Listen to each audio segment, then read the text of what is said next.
औज़ुबिल्लाहि मिनश्शैतानिर्रजीम बिस्मिल्लाहिर्रहमानिर्रहीम रब्बि शरह ली सदरी व यस्सिर ली अमरी वहलुल उक़दतम मिन लिसानी यफ़क़हू क़ौली. My name is Dr. Ahmed Raza Khan, and we are continuing with the autopsy series, and today we'll be discussing the autopsy techniques that are practiced all over the world in cases of medical legal autopsies or other kinds of autopsies that we have discussed.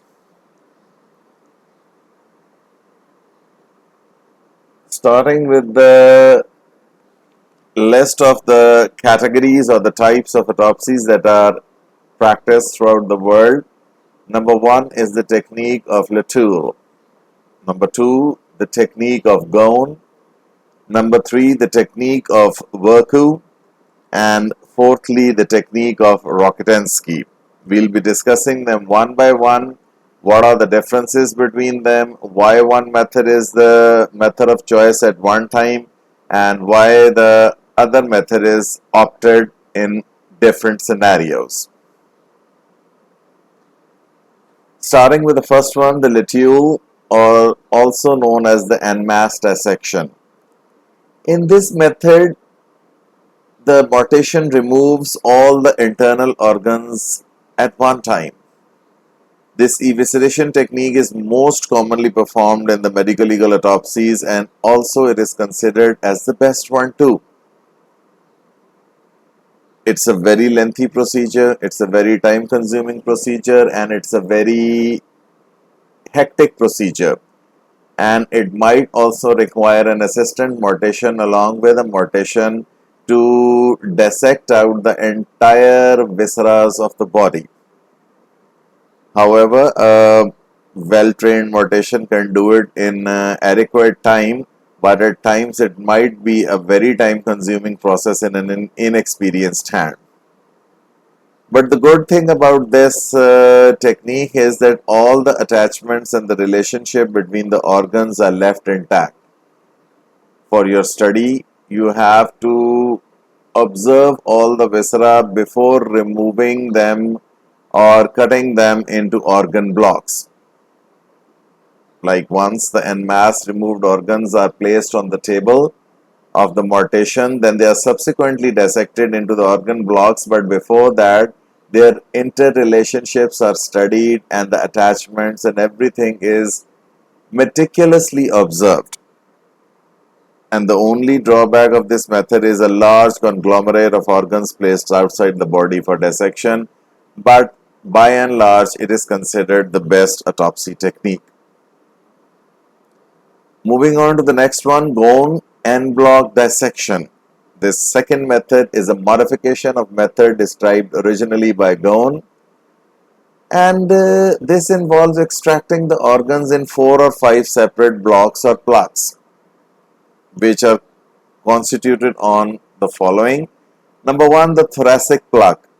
It includes the entire neck structures, heart, lungs, and the mediastinum. Followed by number two, the celiac plaque, which is based on liver, stomach, spleen, pancreas, and duodenum. This is followed by the intestines, the small intestines as well as the large intestines, and then fourth block or the plaque is the urogenital block. Finally, last but not the least, the neurological system as the fifth block if necessary. The inter-organ relationship can be readily observed and demonstrated with simplicity. Now, the drawback of this technique is that if an unexpected pathology is encountered at the level of separation of the various plaques, like for example esophageal varices, it could be destroyed due to this dissection technique. So every technique has their benefits and every technique has their drawbacks, and they are adopted as per the requirement of the medical legal case and on the choice of the mortician. Next is the Verku's technique. This is simply the removal of individual organs one by one, followed by the dissection of that isolated organ. The individual organ pathology can be assessed, and this method is extremely quick and effective if the mortician is interested only in a single organ. And this technique is by and large the most widely practiced technique. It is the most popular method too, and it is also considered as more convenient. And this technique is mostly practiced in Pakistan, where organs are individually dissected out, they are individually observed, studied, and if need be required, sent for either histopathological examination or toxicological examination by packing and sealing them individually in the separate jars. But in this case again, the drawback is that if pathologic abnormalities are seen in several organs, then the case relationship will be difficult to interpret as anatomical relationships are destroyed.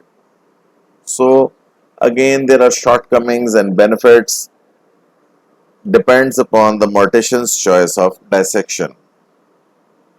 Finally, the Rokitansky's dissection. This method involves dissecting the organs in situ with little actual evisceration prior to dissection. In situ means the local dissection at the place where the organ is.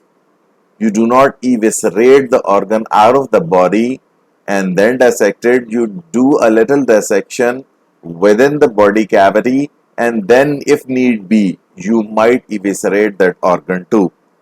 However, by practicing this technique, the amount of information obtained from the cadaver is limited. But the dissection would be speedy and the method is time saving if mortician doesn't expect anything great by way of information from the cadaver anyway. Like, for example, there are two examples where this method is routinely practiced. Number one is when the cadaver is a source of highly transmissible disease. The body provided to you is of an unknown drug peddler, unknown drug addict, and apparently the body is emaciated, wasted. You open up the body and you find a liver cirrhotic and the blackened lungs and everything, and the possibility of any transmissible disease, hepatitis, HIV, the possibility is there. In that case, you need to practice this technique of autopsy, dissection. And then secondly, it is more commonly practiced in the cases of advanced putrefaction, where almost all the entire internal organs are converted into a pultaceous mass. So this technique is adopted in these two scenarios.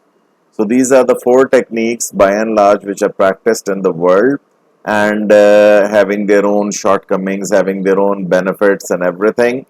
And you just need to reproduce them as such as provided in the slides, and the Viva questions that I have discussed, the method that I have discussed, the shortcomings and all that, they could either be asked you in the Viva or in MCQs or like a short question in OSPI examination.